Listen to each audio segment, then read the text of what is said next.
Ladies and gentlemen, 6. we're going to kick off this meeting, June 15th, 2021. And we'll start with a Pledge of Allegiance. And I don't remember whose turn it is, so I guess I'll just pick James.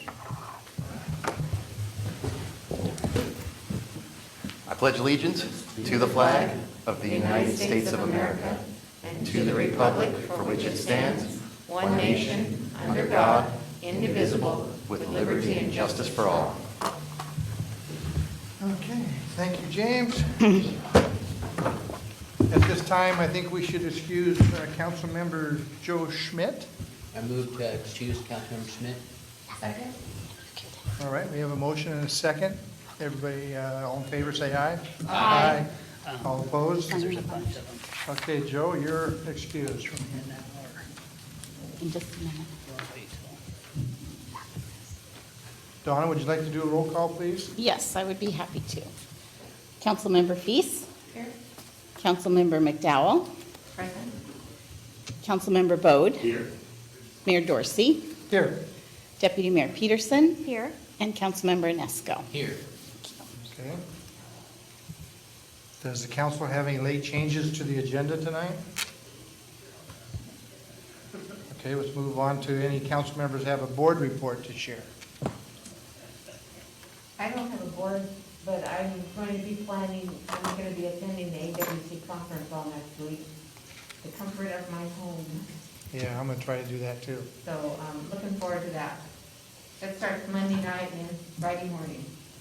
I'd like to share just one little thing. I was at the MTA board meeting today, Mason Transit.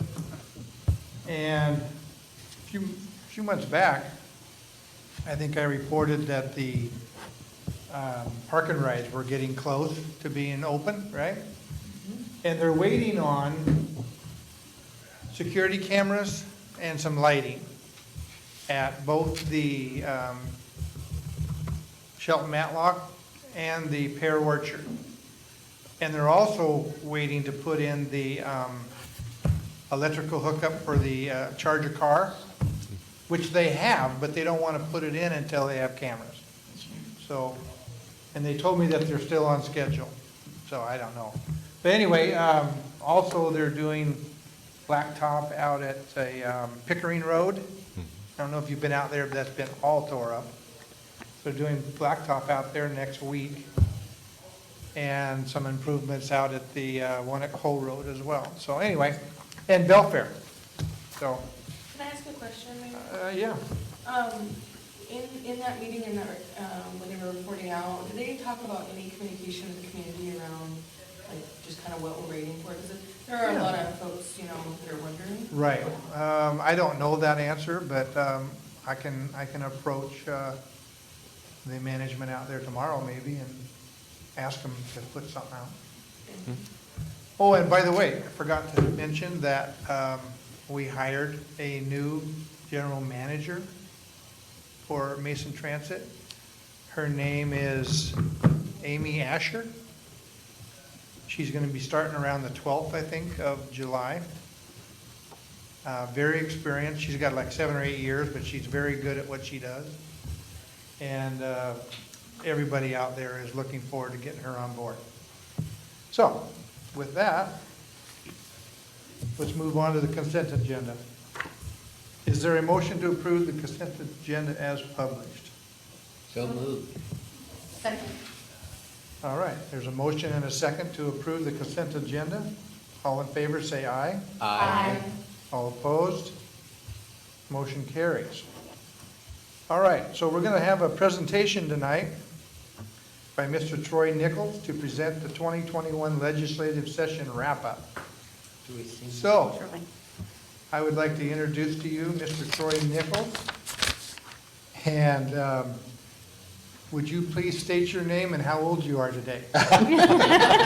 We only turn 30 once, so you got to make the most of it. So, Troy, you may see a piece of candy on your thing there. Right here, yeah? This is birthday cake flavored candy. Perfect. So, Just what I wanted. all right. Right. Just in case Julie forgets to buy you one tonight. Yeah, I'll remind her. Yeah. Well, Okay. Thank you for having me, Mr. Mayor and Council. For the record, Troy Nichols. I'm your government relations person in Olympia with Phillips Burgess Government Relations, and City Manager Knighton asked me to come and kind of give a wrap-up presentation on the legislative session and how we did. And we have a good story to tell, so I'm excited about the opportunity tonight to kind of walk through some of the successes and maybe start some of the dialogue about how we start planning for 2022, because it's just around the corner. It's already the middle of June. So with that, I'll get going. Like I just said, we're going to talk a little bit about kind of the session dynamics. It was a unique one for sure. And then talk about some of our accomplishments, both in the transportation budget, capital budget. And then we'll talk about the rest of the interim and kind of the preview for heading into 2022. And then we don't have to save questions to the end. If anybody wants to interrupt or have questions for me during the presentation, please do so, because I think that's probably the most valuable part of all of this. So most of you know this already, but just to kind of go quickly what we were up against when the legislature convened in January. The makeup of the legislature is unchanged basically from the last biennium, with Democrats holding solid majorities in both chambers. The numbers remain the same. Governor Inslee was obviously just reelected to his third term. So the dynamics of the building, our 35th legislative delegation in particular, was unchanged, and so a lot of familiarity with the process. But unlike previous sessions, we were all virtual this session. So all the committee hearings, all the floor sessions were on Zoom. I'm happy to be wearing slacks with my jacket and tie for the first time tonight in a long time. So hooray for pants. But you guys saw all the news coverage. There were a lot fewer bills. The legislative leadership focused on their 4 big priorities, which obviously COVID response. They did a lot in the areas of police reform, social justice, and then of course focused on the economic recovery. And with that, spending some of the federal dollars that came down from the federal government in COVID response. But in spite of all the challenges, we had a lot of success. And at the top, it starts with our legislative delegation. We benefit from all 3 of them working closely together. And when we have priorities from our community that we communicate with them, they're able to have maximum success. So we were able to get that latecomer proviso in the budget, which is a big deal, I know, to your city manager, but a big deal to the community too. In the transportation budget, that's a $2.2 million transfer of accounts to satisfy the outstanding balance on that. And then we were also very successful in our capital budget requests. The 2 main priorities that we've talked about over the last several years ended up being fully funded, both requests, and I'll talk in detail about all 3 of these. So in the transportation budget, there's a lot of words here, but the bottom line is with COVID and the shutdown and everything that was going on, there weren't a lot of folks riding transit or public facilities. There weren't a lot of people traveling and buying gas. So there was a pretty substantial decline in the revenues that were available in the transportation budget this biennium.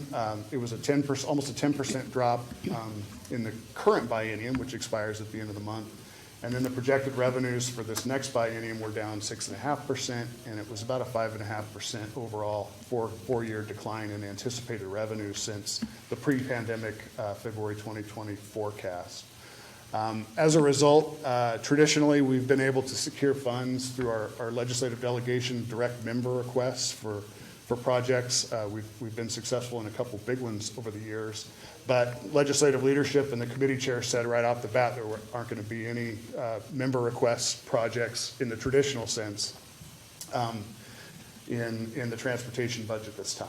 And despite that, the transportation budget ultimately passed with very strong bipartisan support, 90-6 in the House, 41-8 in the Senate. So there was general agreement on the work that the chairs did in terms of prioritizing existing revenues and projects that were already going. And then you've seen the media coverage of some of the big sort of priorities of the governor's office. The cap and trade program, that bill was passed, and along with the low carbon fuel standard that required refineries to produce low carbon fuels in Washington State. Both of those bills passed, however, with the understanding that there would be in some future date a statewide transportation package And that was tied to at least a 5% increase in the gas tax. And the governor vetoed those provisions. So a little bit of political and legal controversy in his actions in doing that, just because there's some question about his authority to line item phrases and words in the budget, not just, or in bills, not full sections, which is what the Constitution says that he has the authority to do. So that's going to complicate things down the road. And then at the last iteration of the transportation package, at least on the Senate side, it was about almost an $18 billion revenue package, of which there's about $5.2 billion, this is over a 10-year period, in revenues from the new carbon tax on the cap and trade program. So all of that was swirling around.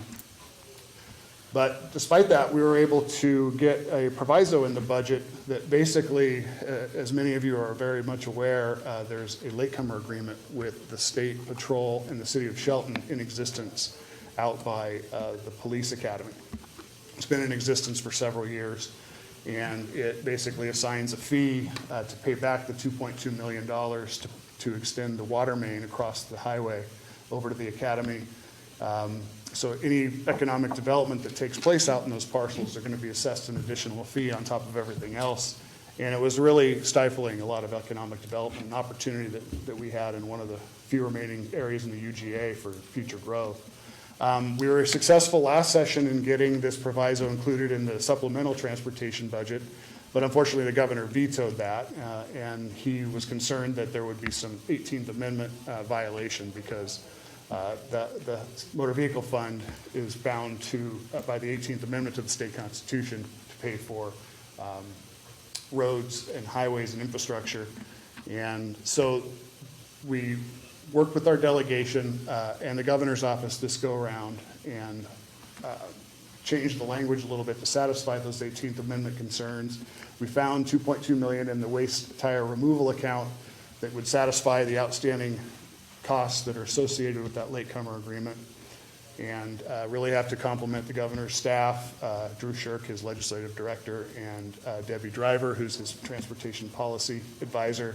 The delegation, Jeff and I got on the phone with her and Drew early in session, had a very good conversation and talked about the issue, how wanted to come to a solution. And at the end of the day, the governor's office basically said, let's figure out a way to make this happen. And Debbie and I worked together with the delegation throughout the session.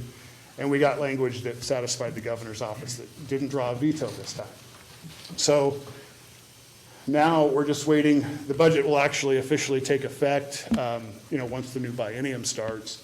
And then in the proviso, it requires that State Patrol, after the transfer from the account to satisfy the debt occurs, it requires State Patrol and the city to meet after those funds are transferred. Been working with the governor's office. She says they're going to formulate a plan and they'll be in touch with us as soon as they figure out kind of the nuts and bolts of how they're going to make this work. But stay tuned because that's going to happen soon. So that's a big win for the community, big win for the city. Capital budget. So when the pandemic first hit, we had the first revenue forecast after the shutdown last March. Initial revenue projections were $8.8 billion reduction. The sky was falling. And so with all those pressures on the operating budget, the capital budget tends to be sort of the funding source to help fill those gaps. And they do fund sweeps into different accounts from the capital budget. And then once every subsequent revenue forecast, however, got better and better in terms of the fiscal picture for the state. And then by the time the March revenue forecast rolled around, we're actually ended up on the operating side having more money than anticipated for the current or the next biennium than what we thought we were going to have in February of last year.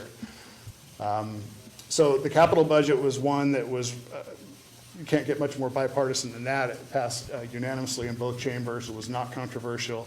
The bond capacity was higher. We were originally were feared because of the revenue forecast was so dire that the bond model would show a decline in the available bonds for the capital budget. That ended up not being the case. And it was quite literally one of the largest capital budgets in the state history when you combine that with the federal funds. And in a case of good timing, we submitted through our delegation two capital budget requests, the well one water main and the reclaimed water tank project. These have been on our list in the past. I have to compliment Jeff and Mary and city staff for putting these requests together. These were not funded through the traditional general obligation bond program where local and community projects are funded typically, port for lack of a better word. These were funded through the Department of Commerce with $113 million in federal COVID relief funds that were earmarked for water and infrastructure improvements. So we did our work ahead of time, and we were able to have valid, legitimate projects that fit this funding when it came down from the federal government. So we were in the right place in the right time, and we ended up getting both of them plugged in. $2.05 million for one project in the normal capital budget is a lot. The average local community project in the capital budget, I think, is around $600,000. So the fact that we were able to secure these federal funds by having our ducks in a row and being ready was kind of a big deal. So again, thanks to the delegation, thanks to city staff for having these project requests dialed up and tuned in. Whoop.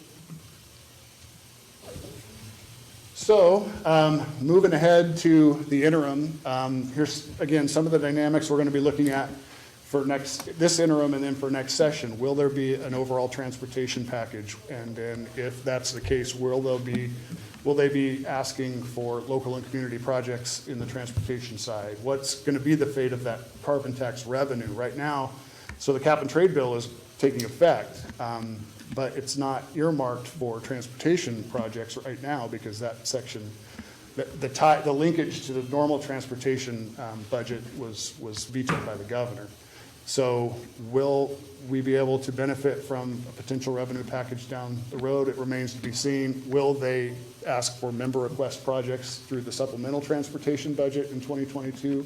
Those are unknowns at this point. So we'll be working with our delegation on the best way to address that as we head into 2022. Capital budget, they ended up, initially we thought because there was so much bond capacity available that there was going to be 150 to 200 million in general obligation bonds that were left over for the supplemental. But when both chambers ended up buying each other's outstanding projects, we were left with just 82 million. So that's less than $2 million per legislative district. And we don't have any four-year institutions. There's a lot of state government buildings in the 35th legislative district. So those tend to attract the most, particularly in the supplemental year. So I think the point is that capital budget dollars are going to be limited. I know the delegation did get a couple of smaller local projects through the traditional process in the capital budget. If there are smaller dollar projects that are priorities for the community, we'll need to talk about those down the road. And then the budget did leave about $1 billion in federal COVID money left to spend in the out years. And so that's sort of sitting there off to the side.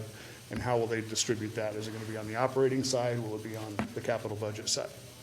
So still a lot of unknowns.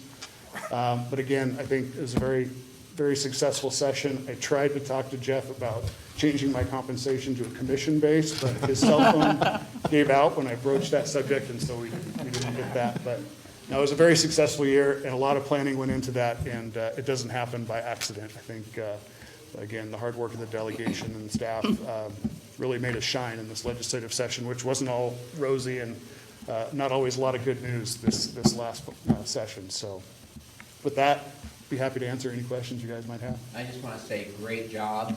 I seem to remember last time you briefed us, you said, don't get excited about anything next year. And Right. here we go with all these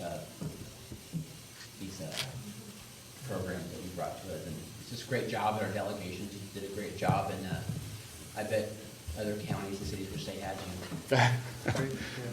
Well, it was, yeah, I mean, it is about managing expectations, but I think as the economy opened back up a little bit and the revenue picture improved, we were in the right place at the right time to secure these victories. The latecomer proviso, that was, I'm still very happy that we were able to get that because, if you would have told me at the end of the 2020 session that we would be back and we would actually be successful this time, I might have looked at you a little sideways. But again, I think the change in the tone in the governor's office was really helpful. We worked through it with a little bit different staff this time, and the end result is we're not hamstrung by that anymore. So that's kind of a big deal. I have a question for you. Yes. So we have a shovel-ready project as a community sitting on the Highway 8, 101 interchange. We know the transportation planning has been done there and funded, some years ago. Has there been any spark of conversation conversations moving that forward? Not sure if that was, I know we did submit 2 projects, Jeff, that weren't successful because they didn't take any member requests. It was, the Wallace Nealon, Shelton Springs Road intersection. We were able to secure money for that a while back. And then the Gateway project, but that's on Railroad. I don't know that that's part of what you're asking about. Right, yeah, no, this is definitely Thurston County, but it's in the 35th. Oh, okay. And it's a huge, that bottleneck there is a huge issue for economic development. for Right. us. Same where Belfair has been dealing with their, yes. thing. At the same time that project was, planned and funded for the planning, that project down the south end here was also funded and the planning was done at that very same year. So we really need to see over these coming years, funding for the south end so we can open up more economic development across the whole county. I think as we start to work with the delegation in the fall, if that's something that the commission wants to prioritize and it's shovel-ready, that stands to reason that be successful. And selfishly, as somebody who lives on Steamboat Island, up a Steamboat Island Road, I would love to see the congestion there cleaned up myself. So. The feds might be really interested in Yes. funding a project like that. Well, and matching funds are a big deal too. You stand to be more successful if you bring in resources from other pots of money. So that would factor into our decision making. Yes, definitely. I just want to say thank you so very much. I remember Jeff's face when the phone call came in and said, "Looks like we're going to get that money." It's huge. He was so excited. So thank you. You should have taken a picture. Well, I should have. But thank you for all your hard work, and you cannot go anywhere. No, I'm here as long as you guys will have me. It's a labor of love. I enjoy it. Obviously, my wife is from this community. Her law practice is here. I have a lot of, I appreciate this town. I have a lot of friends here, and it's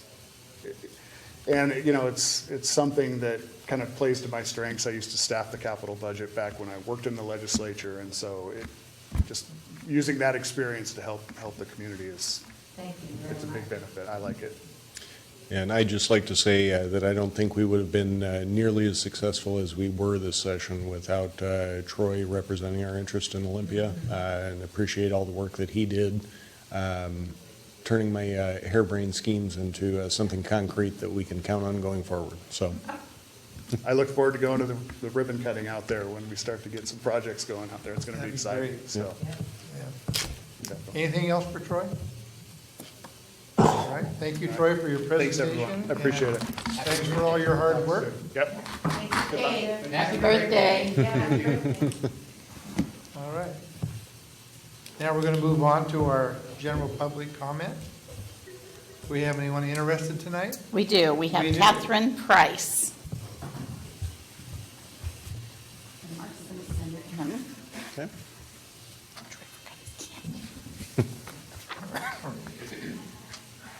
Do I have to keep this on?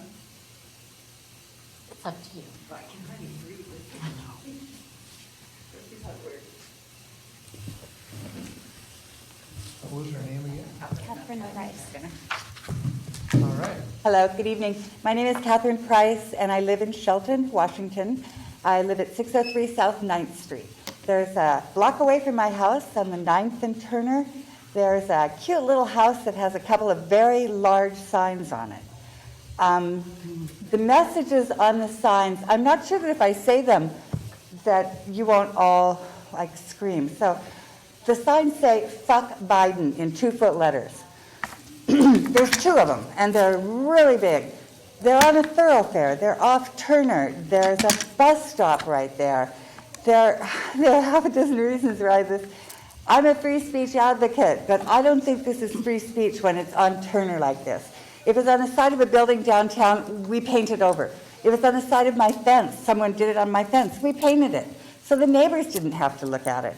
This sign has been up for many months now, and for reasons of decency and community standards, even though it is a free speech issue, I think that it really challenges a lot of people's decency. And so I don't know whether there's anything you can do about it. I know that you have some ordinances, you have a subsection, offenses against public morals, and it discusses that a public place can be, that can be considered a public place because it is where it is. So if there are any standards that the city has in connection with printing obscenities on things, I wrote a letter to the Journal, and they wrote me back, and they said, I can't print the F word in the paper, so that will have to be changed, at least in order for me to print it. We can't print it in the paper. We paint over it if it's on one of our public buildings. We don't leave it on the sidewalk. I just don't think that it is appropriate that we ignore these signs. So I know you guys can't really say or do anything, but I appreciate you thinking about whether or not these are the kinds of messages that we want on a main street in Shelton. I don't think we do. So anyway, that's my big gripe for today, and thank you. Thank you. Thank you. All right, Donna, do we have anyone else? No one else, but we should do a 30-second delay in case someone Okay. calls Jeff's phone, so I'll start that now. Do a 30-second delay.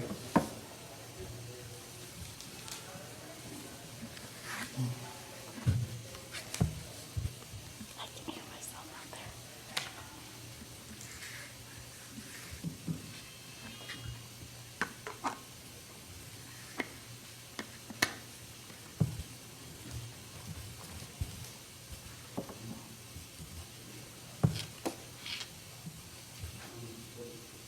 Okay, Mr. Mayor.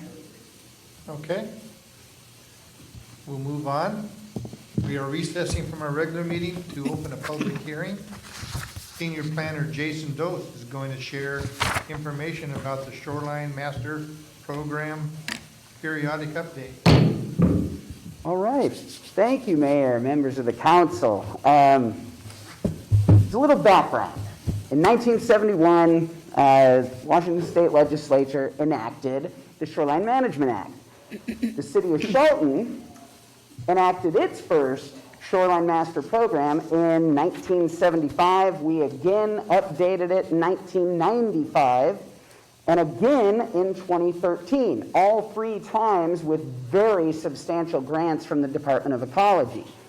These regulations are required. They manage and dictate uses for what are considered our shoreline areas in city limits. That includes everything within 200 feet of Goldsboro Creek, Goose Lake, Oakland Bay, and a small portion of Johns Creek.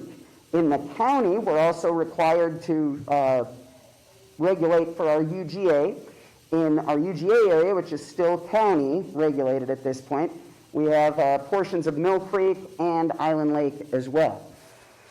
In August of last year, I approached the council with a grant from the Department of Ecology, a small grant, about a little under $17,000, which the council authorized acceptance of. That helped offset staff time in drafting the amended regulations, which I brought to the council earlier this year, January 15th, with strikeout and underline copies of the proposed changes, which, to kind of give you the shorthand version, what we're proposing has remained unchanged since that time. They're identical to what you saw in January. It includes an update to our wetland delineation and buffering guidance, which are that's in 2164 chapter of our Shelton Municipal Code. That references currently the 2004 guidance by the state, and the state has updated their guidance to the 2014 level. So this is arguably more of an administrative change. This is what all communities in Washington are going to, at least in Western Washington. They have differing typing and identification methodologies for Western Washington as compared to Eastern Washington, just because the water regimes are quite different. We are proposing minor amendments to several chapters. They're essentially all administrative. They update definitions, RCW citations, basically state law citations that may have been out of date. They update Chapter 5, the only update there is to remove a bunch of language we had put into our 2013 update to our Shoreline Master Program to address some of the shortcomings in our critical areas ordinance relative to wetlands, while the state was updating the guidance. So now that gets removed. We're updating our critical areas ordinance, which will apply universally, but also to the shoreline areas. That's essentially it. What I've done for the last 6 months, as it were, is work with state agencies, many of our stakeholders. That includes our major shoreline property owners, including the marina representatives, SPI, Sierra Pacific, Mankey Lumber, which they all own big pieces of property along our shoreline.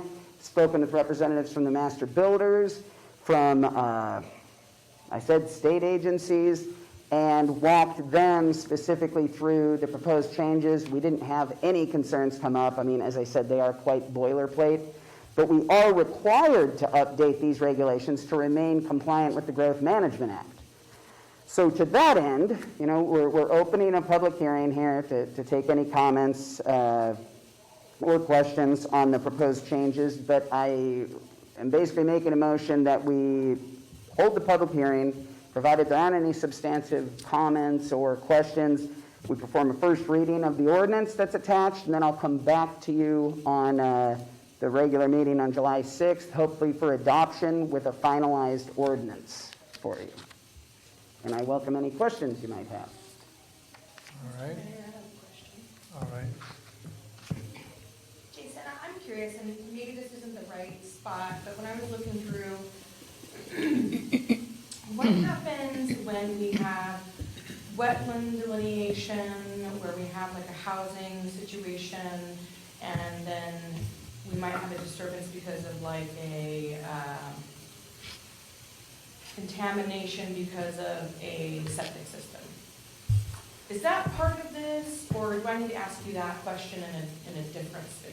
It's, if there's contamination from a septic system, I mean, and it were in a wetland, I suppose part of the fix might be to actually move it out of a wetland area, because that's probably part of the reason it's failing, I mean, to begin with. But it would apply universally. You have to offset impacts in Washington State anytime you impact a resource, be it a stream, be it a wetland, be it a steep slope, anything that has buffering requirements relative to the state's regulations, you would have to offset them, regardless of whether it's in the shoreline or not. That said, if it's something integral to the operation of an existing facility, like a septic system, I mean, there certainly are some provisions to be made to allow for repair, management of whatever that facility might be, with the understanding impacts need to be offset. Does that make sense? Yeah, absolutely. I got it. Additional question is, how often do we partner, to test our, in the city, septic systems, and how do we partner with the county to get reports from them around? I don't know the answer to that. I mean, that might be better directed to our Public Works Department, but we don't have a whole lot of septic systems in the city. Most structures are connected to municipal sewer. We still do have some in some outlier areas, some near the Capitol Hill area on the other side of the Canyon Creek ravine that are in city limits. There are some out in far South Shelton along Beverly, if you know where that is, Beverly, California Avenue. I mean, there are some septic systems there. I'm not aware that we actually partner with them to have them tested, but the county does have a testing requirement for septics within the county, and that would include anything they regulate in the city. If those septic systems fail, generally speaking, they're required to connect to city sewer if it's within the requisite distance, which I believe is 300 feet. If we have a sewer main and can service whatever that site might be, I believe you're required to connect if your system fails. So, I mean, that's arguably an incentive to keep it maintained and functioning properly. Right. Thank you. I appreciate it. All right. Donna, should we pause for 30 seconds? Yes, I'll start the timer.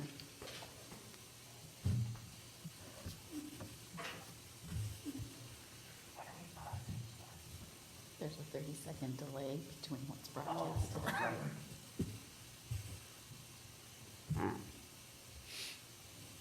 We talked about having the Jeopardy song during this. I'm humming it.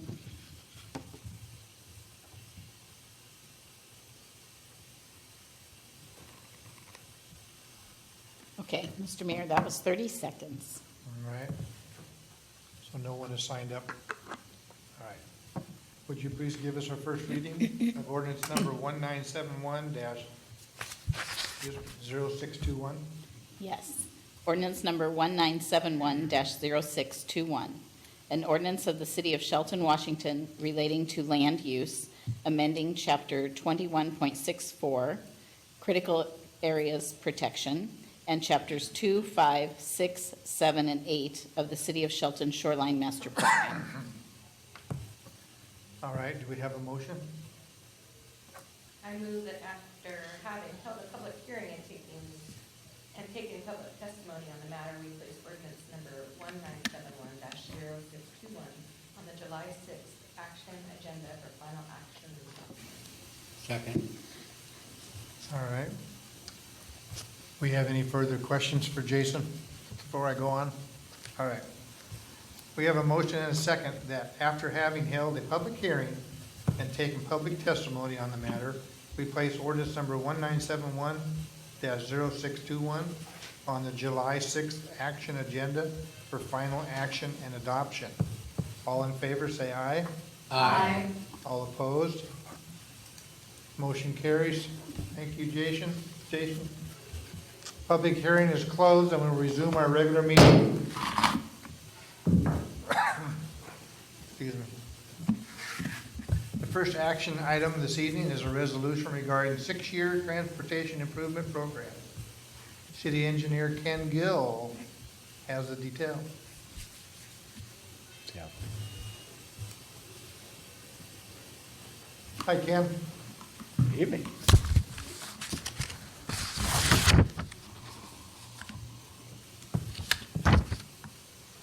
Good evening, council. It's good to see your faces today, and the sun is shining out there, so the only thing better is we start holding council meetings outdoors when it gets sunnier, but I don't know if I can get Councilmember Knighton to go for that.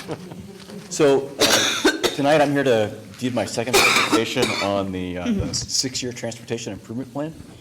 So I haven't changed anything in the packet from our last presentation. Councilmember Peterson and Councilmember Alessesco had a couple good projects that we talked about, and since then we've met with our consultants doing our local road safety plan. So look for me to present our crash data back to you and some safety projects through that process. But tonight, this is the 6-year tip. I'm recommending that you approve it so they can get it submitted to the state. All right. Has anyone signed up for public comment on it?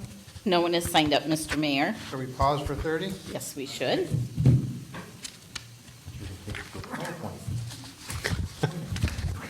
Set expectations. He could pull one up for you.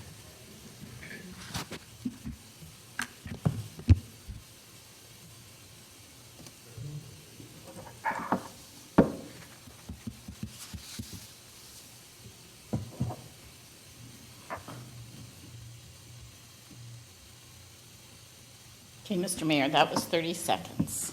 All right, thank you. Could you please give us a reading of resolution number 1199-0421? Yes. Resolution number 1199-0421, a resolution of the City of Shelton, Washington, adopting the comprehensive 6-year transportation improvement program for the City of Shelton for the years 2022 through 2027. All right, thank you. Do we have a motion, please? I move to adopt resolution number 1199-0421 and the 6-year TIP attachment. Second. Okay, thank you. Anyone have any questions or comments for Mr. Gill? If not, we have a motion and a second to adopt resolution number 1199-0421 and the 6-year TIP attachment. All in favor, say aye. Aye. All opposed? Motion carried. Thank you, council, and All right. thank you, Donna, for doing the public hearing at our last meeting and approving and looking over my shoulder as I changed my packet items for this packet meeting. So I appreciate your help with that. All right. Oh, are you ready to go? Yes, sir. All right. We So- have another item for Mr. Gill, a resolution to award the 2021 chip sale project. So again, this is a project, second time around. With Brooke Kilt's help, we put the Small Works roster to Shelton Juice and got a low bid of just over $137,000 to put chip seal on North 13th Street from just about the hospital to Wallace Neyland. So we've got with your approval of this, we've got a Zoom pre-con scheduled with Sierra Santa Fe tomorrow at 11, and are looking forward to getting their submittals approved and getting a start date from them. So once I have a schedule in hand, I'll bring that back to you. But I've been coordinating with the hospital. So their requirements is to keep one lane open at all times, so we're going to work with our contractor to do that. So we have the minimal effect on them. So with that, I recommend that you adopt this resolution and award this contract to Sierra Santa Fe. All right. Well, let's pause for 30 seconds.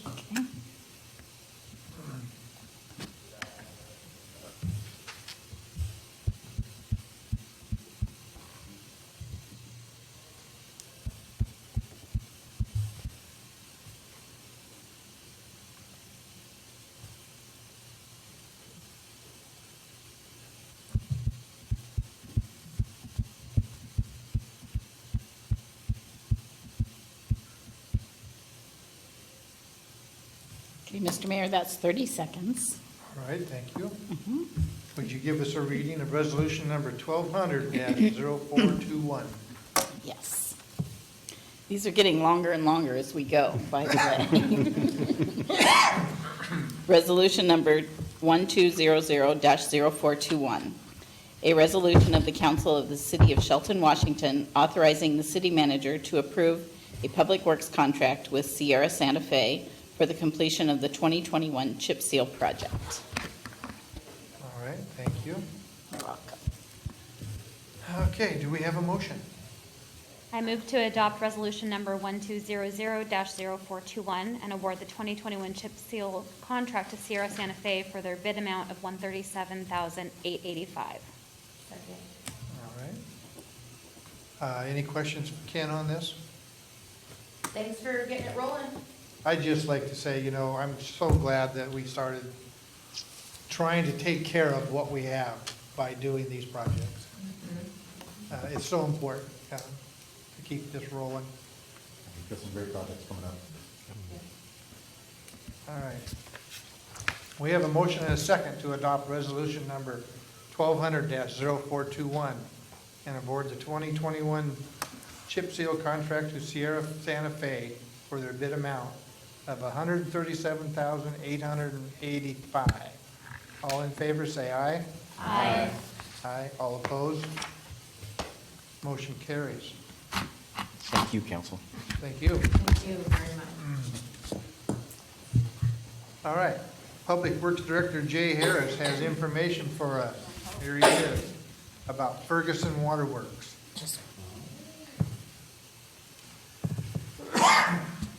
Good evening, Mayor, Deputy Mayor, Jay Harris, your Public Works Director. Before you tonight, you have a resolution for the purchase and the sole sourcing with Ferguson Waterworks and for the census meters for the project. And we're really excited about the project. I gave a presentation to you last fall about it. I was here at the last meeting. I gave you a supplemental presentation. And the project's in design and underway. We want to pick up the parts and get them on order. There's some significant lead time for the parts right now. They take a lot of pieces to put them together. And there's a price increase coming from the vendor, so I'm getting to you a little early to get the parts for the project to save some money. There have been no changes since my last presentation to you, and I'm available for any questions. All right. Before we start that, let's pause for our 30 seconds.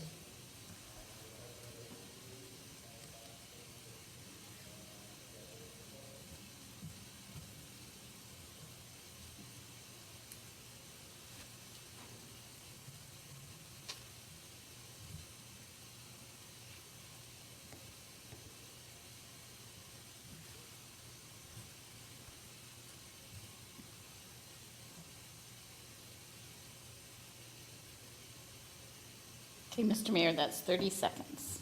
All right, thank you. Can you give us a reading for resolution number 1201-0521? Yes. Resolution number 1201-0521, a resolution of the City of Shelton, Washington, declaring the purchase of census water meters, telemetry equipment, parts, and components to be clearly and legitimately limited to a sole source purchase through Ferguson Waterworks, waiving competitive bidding requirements for such purchases, and authorizing the purchase of necessary components for the water meter AMI system upgrade. All right. Do we have a motion, please? I move to adopt resolution number 12-1201-0521 as presented and authorize the city manager to execute purchase orders necessary for the water meter AMI project. Second. Okay, do we have any questions for Jay tonight?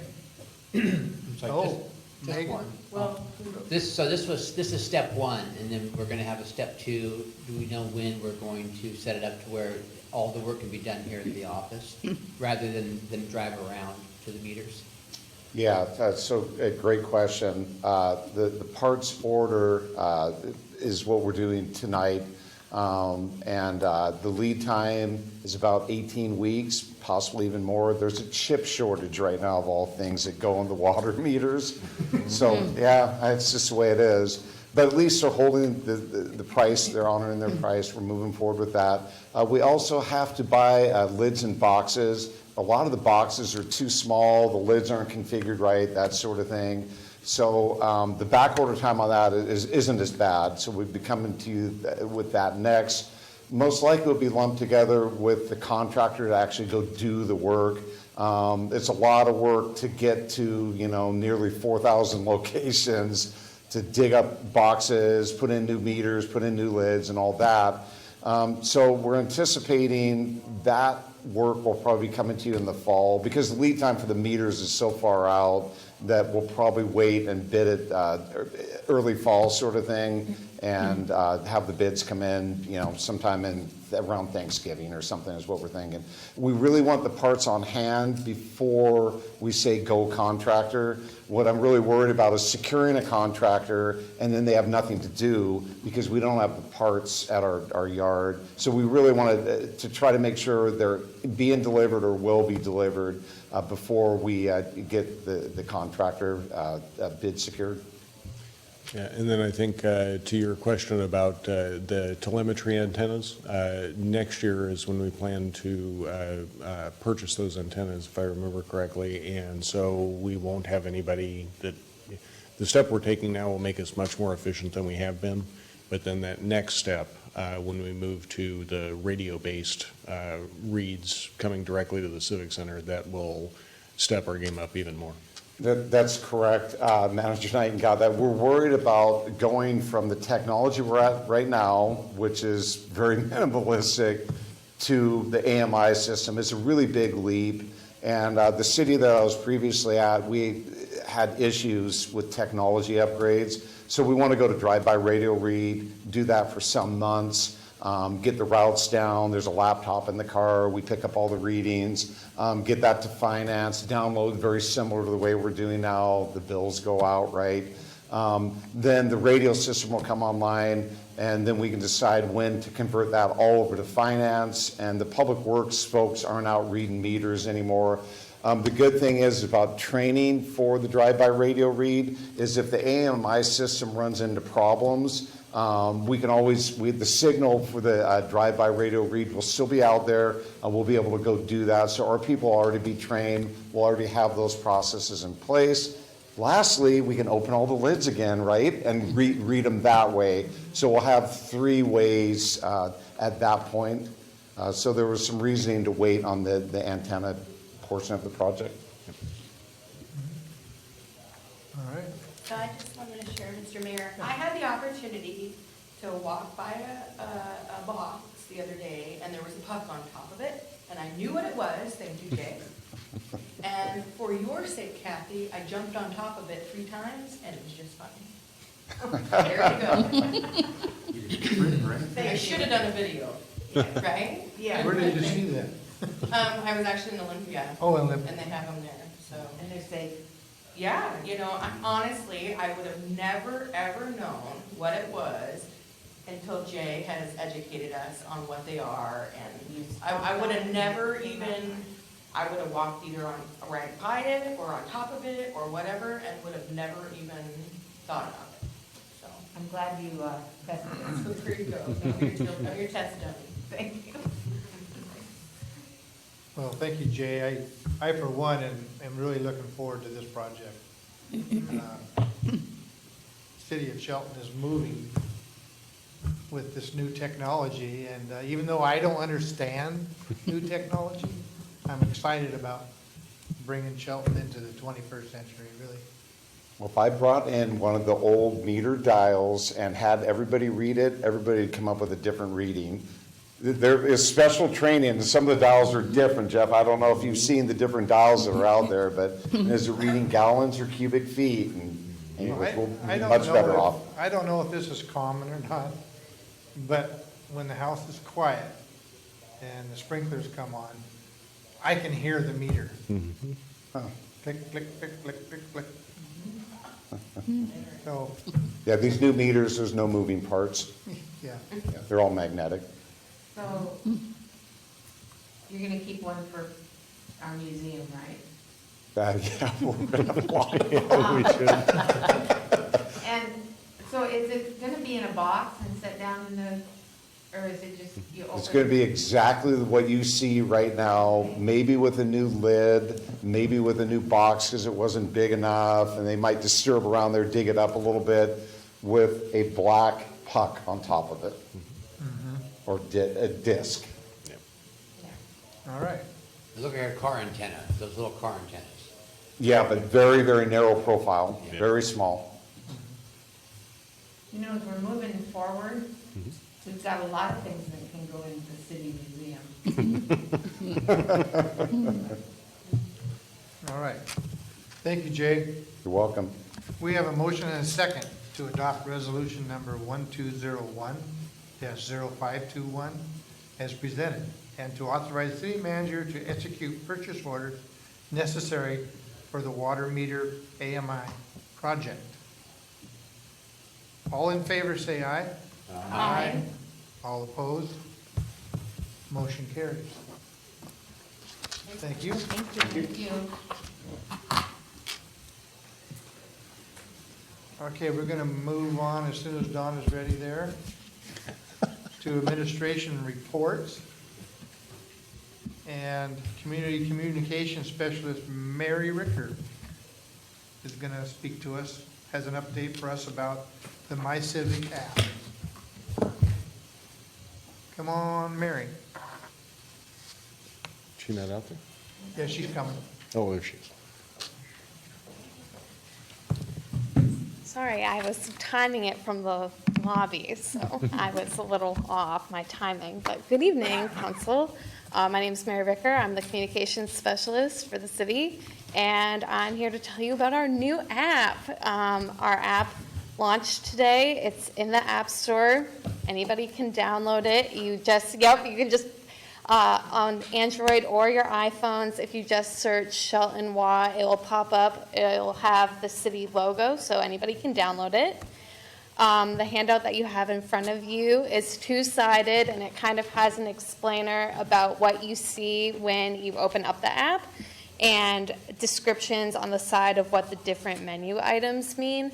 I won't walk through all of them because you've seen all of them previously, but the most important thing to note about this is it's a living thing. We're totally planning on expanding it and changing out the photo, which was taken by our admin services director, Michelle Sutherland. Big shout out to her because she did a lot of work on this, as well as Leandra Sharp, our HR analyst. But on the back is perhaps the more exciting, which is the report an issue or 311 feature that we're adding to the app.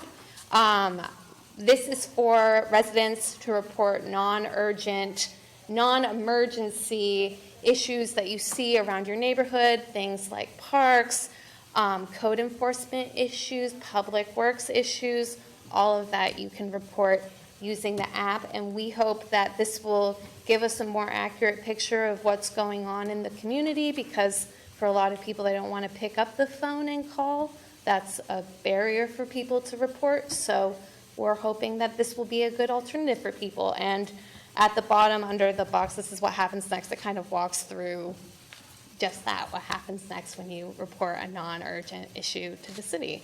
But I'm happy to answer any questions. Like I said, this is a living thing, so some of them we're figuring out still, so. Go ahead, James. So when people report, are we Yeah. tracking who reports, or is it just an open report? Yeah, so you can choose to put your contact information, so you can put a website and you'll receive like an email receipt of your issue, or you can report anonymously, but you can still view your reports in the app.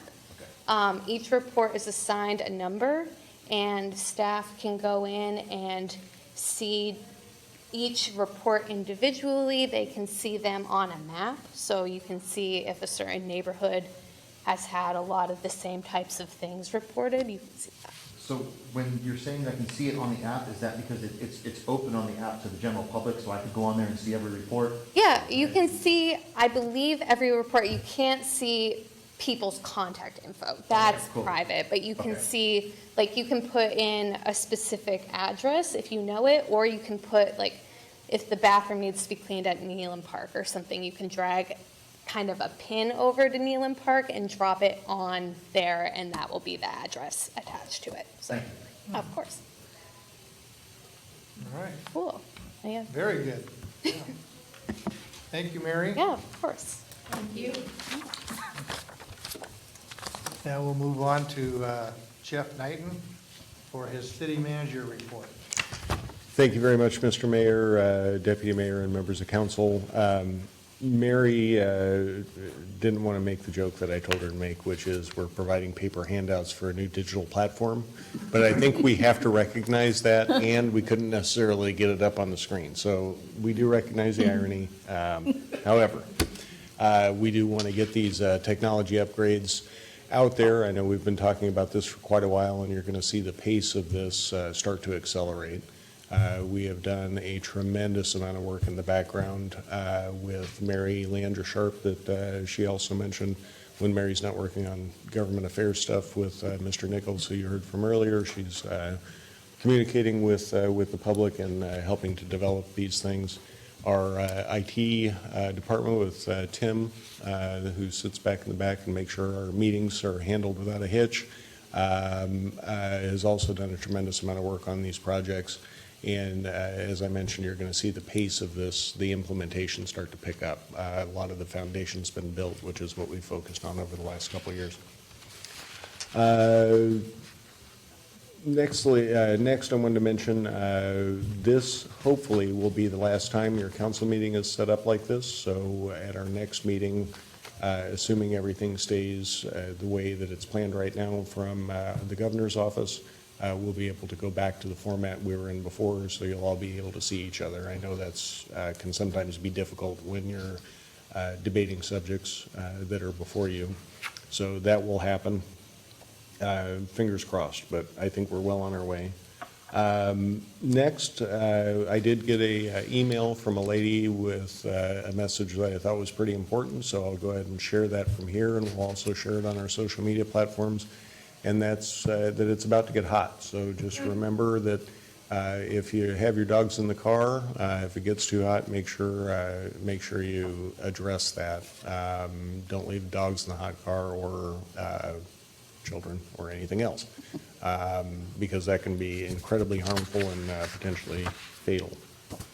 And lastly, there was a discussion brought up during our briefings last week regarding the format in which the council desires to get information from staff. How would you like to receive it? Briefings, we do those on the off weeks, as you all know, and we sit down with, or I sit down with two or three of you to discuss various issues going on in the city and try to build consensus in that way. But kind of wanted the council to have a little bit of a conversation tonight about how you'd like to receive information from us. An alternative way to do it is an email from me on each Friday with various issues that are happening in the city. And then soliciting any input, if you have any, from each of you. For issues, major policy issues, and for something like that, a good example is the stormwater ordinance that council adopted at our last meeting.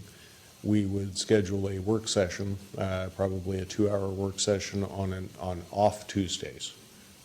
So this meeting tonight, the next Tuesday, whatever that is, we would schedule a 2-hour work session.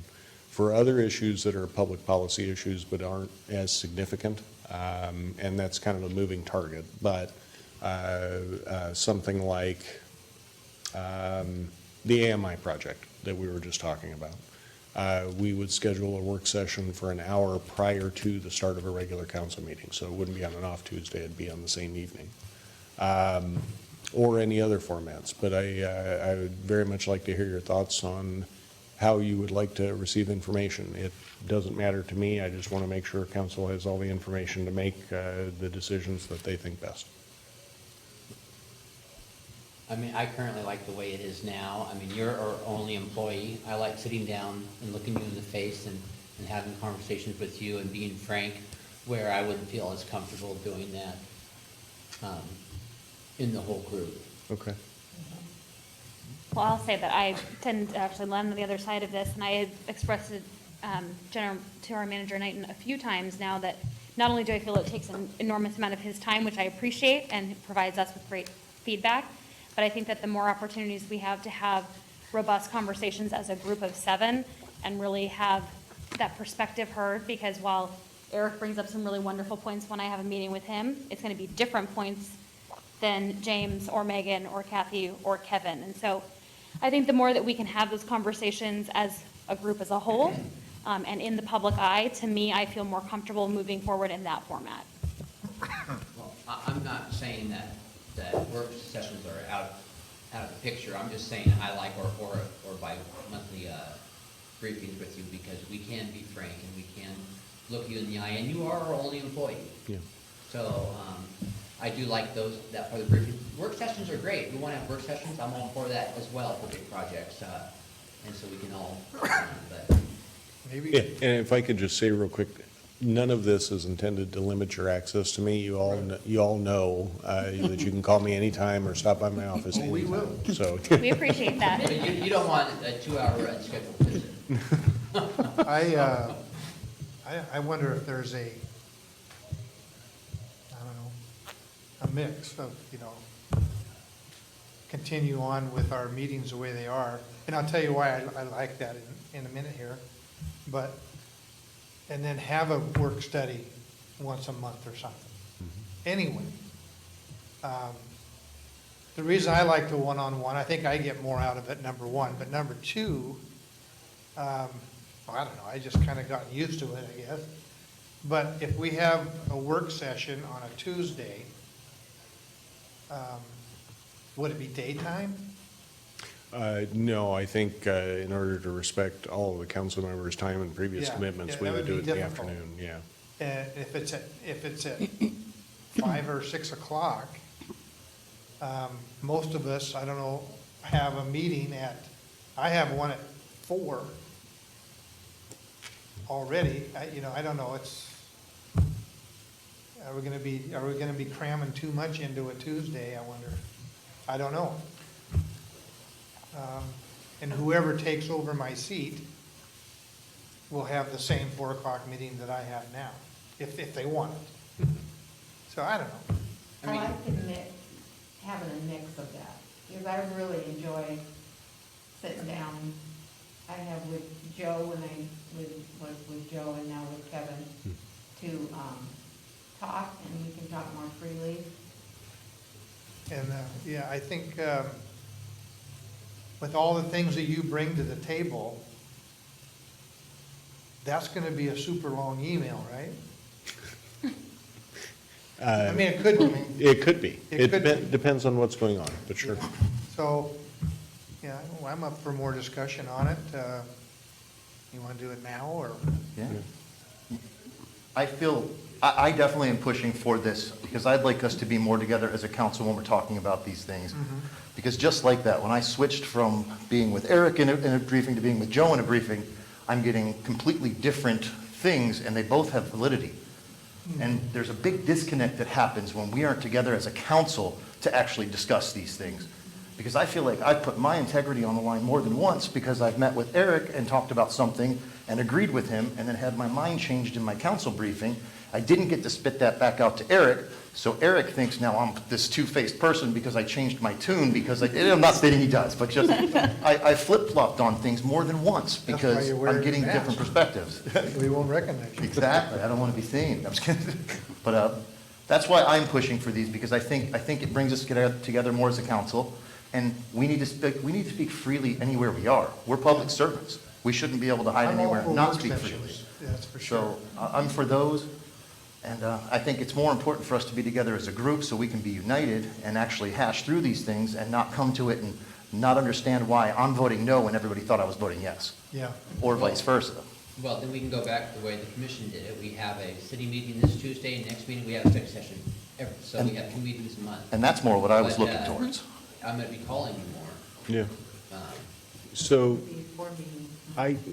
based on what I'm hearing, I mean, I am willing to, and I'm more than happy to, still have study sessions, but then any council member that wants to can come in and sit down and talk with me, call me beforehand, or just stop by. I'll make time, obviously, but, more than happy to do that if that's the direction the council wants to go. And then we can have those conversations, as long as it's not 4 or more of you at one time, 3 or less. The other benefit I feel that we get from this too is that our community gets to see more of this actually in action. Sure. We come to these meetings with decisions made. They don't get to see that process.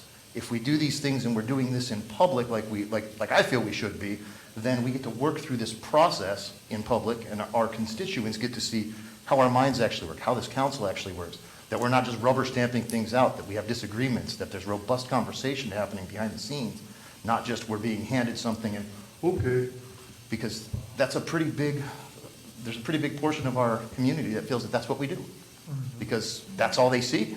That's all they see, They right? see us show up here, and we stamp it, and They we're don't gone. see what's gone on. Not one A bit. couple weeks before. And I feel like Meetings there's a before. lot of value in that for our community and for us. It holds us accountable to, Well, I mean, I didn't agree with you guys 2 weeks ago. yeah, no, you didn't at all. And, So, I mean, there's not always rubber stamps, so. no, and I agree with that. And I'm not saying that's what we do, because it's not Right. at all. It's not But what the we do. perception of it and optics matter. And, well, And that was gonna be my point, is that, I enjoy our weekly briefings, I enjoy our study sessions, and I think there's value in the public seeing the process. Yeah. They don't really get to see us debate, no, and we do debate. I'm pretty sure I might have slammed my hand on a couple of times. Well, we debate in pairs. We debate talking Yes. with Jeff, but there isn't a conversation where the 7 of us are in the room, and I say, that changes my mind, and Erica didn't think about that. And Kevin, I'm glad you brought that up. And so I think that is the piece that, while staff does a great job of giving us information to make decisions within our own minds, and there are small conversations, I think we're missing that bigger opportunity to have that conversation as a group. Yeah, and being able to share the feedback that we're getting collectively from our constituents, because I also think that there may be a perception out in our community that we don't talk to the community also, and we're not bringing their voices to the table, so I think that if we had a situation where we were doing more of that and sharing more in a group, that would probably be better. do you have any comments on this, Kathy? I will do, either one is fine. I do like having, but I'm on Jeff's ear most of the time with the telephone, so. But I've come over and sat down with you on just one-on-one. Absolutely. And, but I do like to debate. I do, and while we were all kind of dysfunctional during the COVID and the Zoom meetings, I was really looking forward to all of us being together again, because I think we work well together. And, we talk about things, and so, either way, it's fine. So what I'll do then is, just to make sure that I understood correctly, I'll start sending out emails, say, every, Friday right around lunchtime. And then, with operational issues and those types of things, where we are on various programs. And if anybody has any feedback, let me know, give me a call, stop by, whatever, email me. And then when another topic comes up, and we can take this opportunity now to go through the looking ahead real quick. When the opportunity comes up that is a more significant public policy issue, then we can schedule a work session. And I'm thinking at this point, for our next meeting on 7/6, and just a quick reminder of that one, I will not be in attendance for. So there's not really anything there that I think would require or be a good idea for a work session. But if there's something that you do want to have a work session on, tell me. I'm more than happy to do that.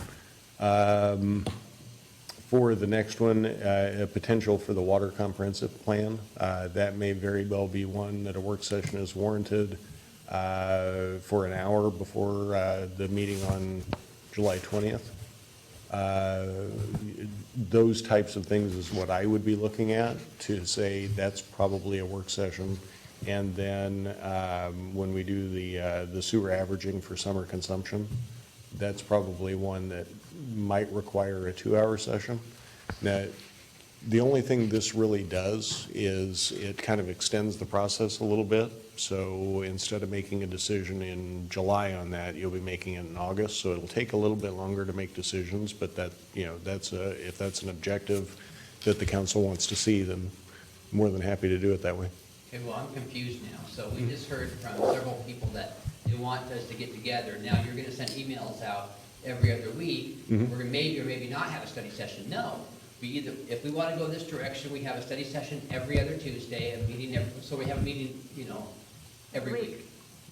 Because it doesn't make any sense. They're saying they want communication and debate in this room, and you're saying you'll send us emails out, we may or may not have a study session on certain issues. No. I don't. If we're gonna do this, we should have a study session every week or every other week. So we should be together, a meeting, study session, meeting, study session. Am I making sense? You are. And that's what they're saying they want. Sure, but there's just some things on here that, we can talk about whatever's on the agenda. Sure, that's fine. I just meant that's what they said they wanted, and you're saying we're gonna have our briefings through email, and we may or may not have a study session, so that doesn't make any sense. Well, and I think Jeff's point, and correct me if I'm wrong, but is that there's some topics which are administrative, housekeeping, et cetera, Right. which aren't necessarily policy decisions that would drive debate. And so, I tend to agree, I'd rather have the meeting scheduled, and if we don't have discussion for that week because there's no new items, it's always easier to cancel a meeting and take something off your calendar than not to have an opportunity to have those conversations. So the regularity, I see where you're coming with So that. there's one issue with that is if we advertise that, because there will be a quorum, we have to, you may not, but we will have to show up just to make, let people know that there won't be a meeting tonight. Sure. So, if council wants to have a meeting every Tuesday evening, we'll do that. How long does staff have to stay to address public or, cancel the meeting? 6:15. But we shouldn't, because. I agree. We shouldn't cancel the meeting, we should have those meetings in this forum, so. Just like our briefings. Yeah. It's just replacing them. So they should, no matter what, if there's 3 things he wants to mention to us, then we have a 25-minute meeting, it takes me longer to put a suit on. But, I like the old way, but what I'm hearing from most of the majority of who's here is that they want in-person debate instead of a briefing. So if that's what they want, then we should have a study session every week. And I don't think it needs to be 6 o'clock, or we can set it up at any time. It could be a 10 o'clock in the morning study session. Yeah. They had them at 2 o'clock in the past, and then the city meeting was at 6. Well, actually, it went There- on Yeah. 5 o'clock, 6 o'clock, and 7 o'clock meeting at one time. There are municipal jurisdictions that have study sessions during the day and have business meetings during the day. But from what I understand, council is more interested in transparency, and doing that in the evening is probably the best way to do it.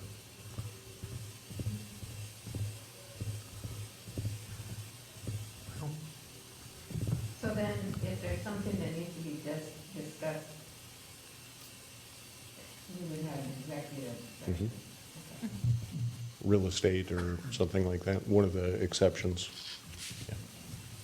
Yeah, personally, I'm a little bit on Eric's side on this, just because it's what I'm used to, I guess. I know we used to do, I'm trying to remember, about 4 years ago, but we used to have a meeting every Monday down here, and at 7 o'clock, and we got away from that because it ran too late, and we didn't need a council meeting every Monday. Now, I know that commission is gone that did that, but I'd be willing to try it. You know, like my old coach used to say, we're gonna try this in the third quarter and see what happens. And we're already The only- allocating, 2 hours at least, for meetings every week. So if we're just reallocating the time to a Tuesday, evening, then it's not really time, taking any more time off. No, Adding more time to people's plates, right. it's just just what- opening the briefings up to the format. public space. What time are we gonna do it? You know, And I know we have a few people that are constrained by time, so, I mean, that's why we're opening this discussion now and talking about it. Right. But I'm hearing the reason that we don't want to do it is comfort and convenience, and the reason that we should do it is transparency and a better cohesiveness as a group and a unit, that we're actually all on the same page. So to me, it's not even a question, because my comfort and convenience is always the last thing I consider. Well, So, I don't think it was comfort and convenience. Well- I think it was being able to have Well, a the word- great conversation with our only employee. And that is, okay, well, the words that I heard were, it's the way I've always done it, and so to me, the optics of that are comfort and convenience. And that's the whole reason of being together as a council, so we actually can give them the true vision of it and not just the optics of the few words that we say that they hear, because that matters. yeah. I So- hear what you're saying. I just, when are we? I'm not here to attack or insult. What is a good time to do it? And I also want to 6 o'clock? I also want to say Yeah. that we are missing one council person. Yeah. And Yes, we are. I think my recommendation to fellow council members would be that we table this conversation until we can have the full conversation with our other council member and finish the debate, and then figure out what the full consensus is. Correct. Now it's out there. Yeah. that's fine. So council does not wish to make this change yet. Correct. Yeah. I feel comfortable. So you won't, well, I suppose you can, but we won't bring this topic up again, I don't think, on the July 6th meeting, because I won't be We here. won't be here. Yeah, so we can put this on, I can just make this part of my city manager's report, similar to the way I did tonight on July 20th. Is that comfortable? All right. Okay. And then by that time, Joe will be back, everybody can have conversation. Yeah. well, it'll have to come in business and action because we have to change our policy manual, correct? That's right. And we also will want to put a time limit on it, because my understanding is the work sessions before I arrived sometimes ran to 4 or more hours, and I don't think that's productive for No, anybody. I don't. No, that's not the goal. I don't remember that, but 2 o'clock meetings, I think we definitely need to put a time limit on it. We can always extend the time 20 minutes if we have to or something. I envision And a you could- replication of our weekly briefings in this room with all of us together. That's Yeah. my, And you could do business items on the work sessions as well, Uh-uh. move those to And action. presentation. would rather not go down that road, because that's a slippery slope as far as public process is concerned. Because while work sessions are a public meeting, the public generally does not interact with council or make comments. So I don't, that's, while technically I think it would be okay, I just think that's a slippery slope into making decisions at a work session and not a public hearing. So, Okay. Although there are some presentations that may be better suited for this sort of a format, because sometimes it is from staff to council, and quite frankly, we aren't moving into business and action, and trying to keep those things a bit more delineated wouldn't be the worst thing in the world. sure, it's just time, yeah. Yep. All right. So I'll make sure this is on July 20th, but in the meantime, we still have your scheduled briefings for, I think, the week of the 28th, for the July 6th meeting, and then whatever the one after that is, and after 4th of July weekend. And for the record, I will also say that there have been a couple briefings that I haven't been able to make, and Jeff has recapped an email for me, and they've been very thorough and to the point where I can comprehend and be able to ask questions. So if that does give you any, good job. But I think it's really important for us to still be in more contact with each other face to face than always an email or a text. It's just as, you know. Yep. All right. And what about, now how would, when you brief us, you have sometimes some executive comments or issues that you brief us on? You won't. be able to do that at a study session. You won't be getting those unless you come to see me. So you could say to us. Oh, if there's a matter that I think you ought to know about, I'll let you know that we should have a conversation. Well, Okay. or convene an executive session when it's appropriate, so. When it's appropriate, absolutely. Okay. Joe's feedback there too, so that we can Absolutely. Yeah. whole in our discussion. So from now on, it's as is until July 20. Yeah. All right. Any more discussion for tonight, guys? That was a good discussion, by the way. Yes. What? Our next meeting will be Tuesday, July 6, 2021, at 6 o'clock. This meeting is adjourned at 7:23.